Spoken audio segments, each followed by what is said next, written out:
Hey.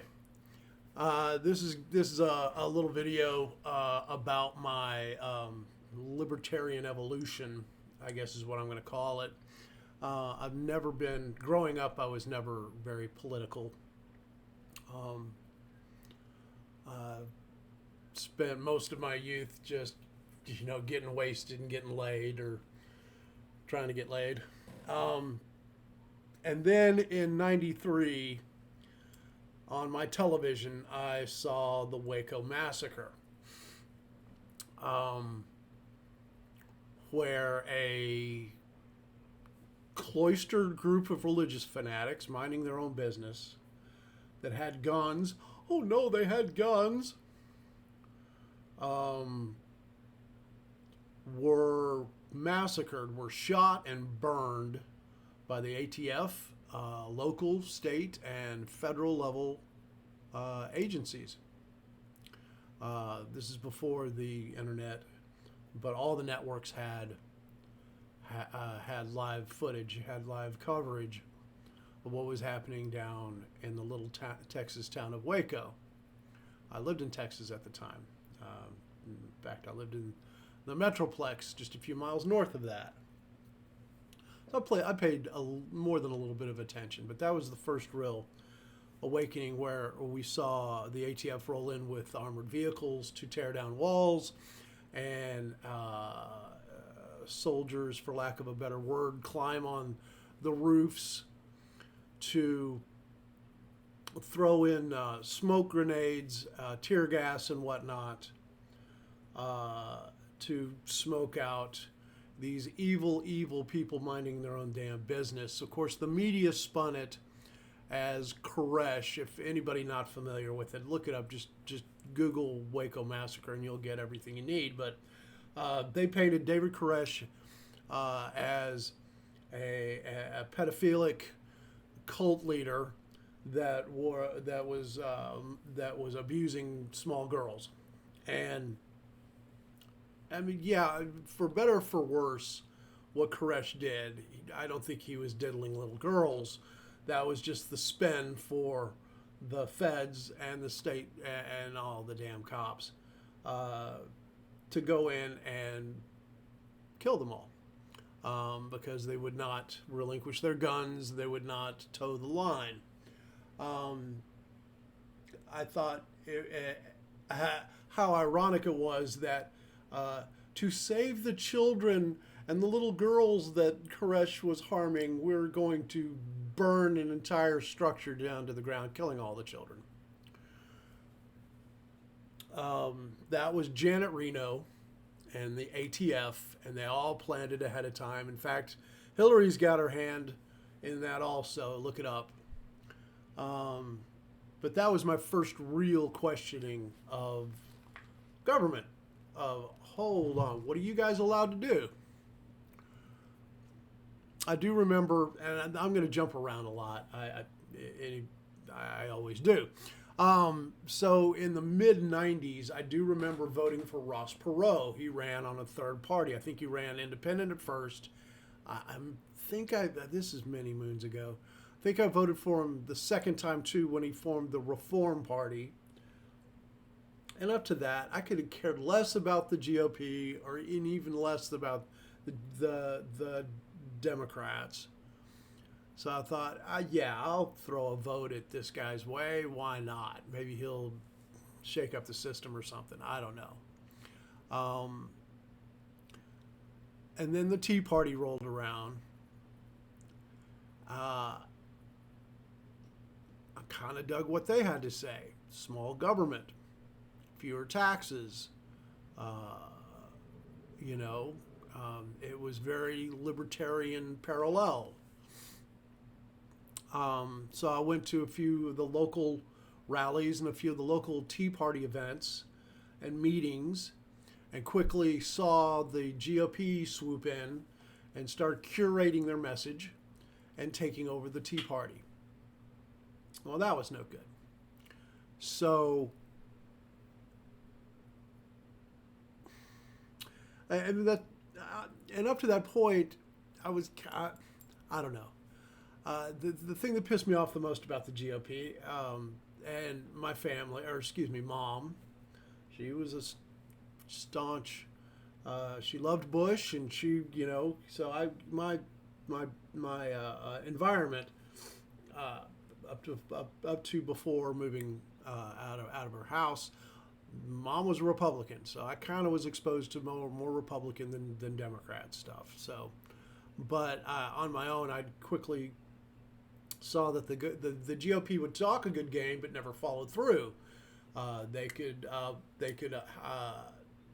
power in both the House and the Senate, and not strike down Obamacare like they said they would.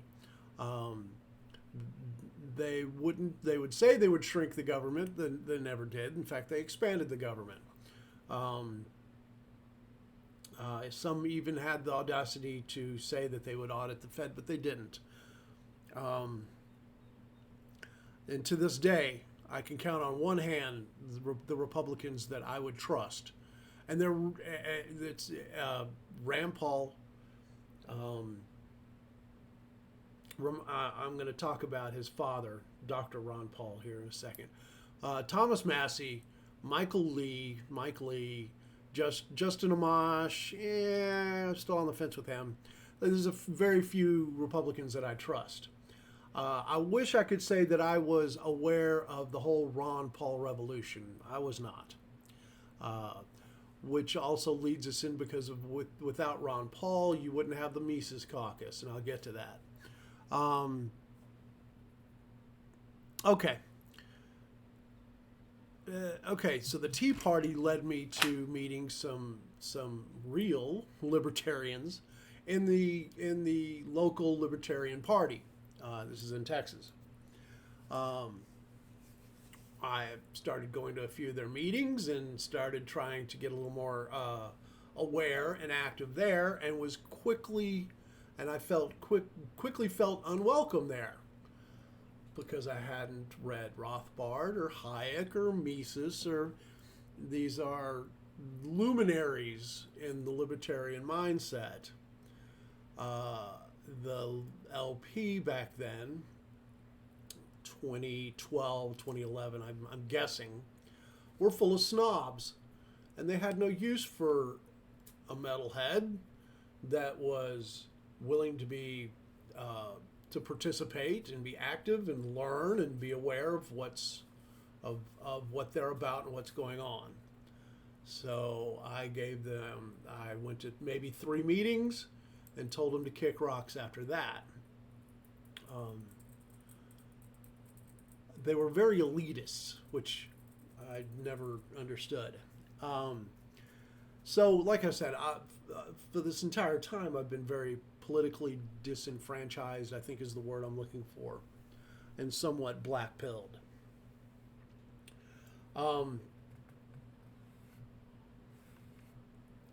Yeah, and then from the most unlikeliest of sources, I learned about the Mises Caucus in the Libertarian Party, current Libertarian Party, through a comic named Dave Smith. And I just started watching him on YouTube just because the guy was funny. He cracked me up. The guys he hung out with cracked me up. They were kind of edgy, but, funny, edgy, talked about all kinds of shit. I like that. But then he would always talk about the Mises Caucus on occasion, and on his podcast, him and the Robbie Bernstein guy, Dave always he would have the Mises logo thing sitting on a shelf behind his back. So, look him up. What the hell, right? And not bad. Let's give credit where credit's due. About 5 years ago, Michael Heiss created the Mises Caucus to fight the establishment libertarians in the Libertarian Party. He quickly found out he created this caucus and got a few people together, and then quickly realized that yes, you're going to start from the bottom up, but it's also going to have culture involved. I can't explain it very well. Anyway, Mr. Heiss has been completely vindicated. He created the Mises Caucus. He brought in people like Angela McArdle and Josh, Mr. VP now. I should know his last name. I should have looked that up. Karen Ann Moss. And just watching a comic led me to Scott Horton, Spike Cohen. Now, I do remember, I must have paid attention to the Joe Jorgensen campaign. I probably got my chronology off here, but I remember seeing a few online interviews with these guys, and Spike, the few times that Spike was allowed to speak up, Spike made more sense than Jorgensen did. Anyway, and I'd be remiss not to mention Larry Sharp.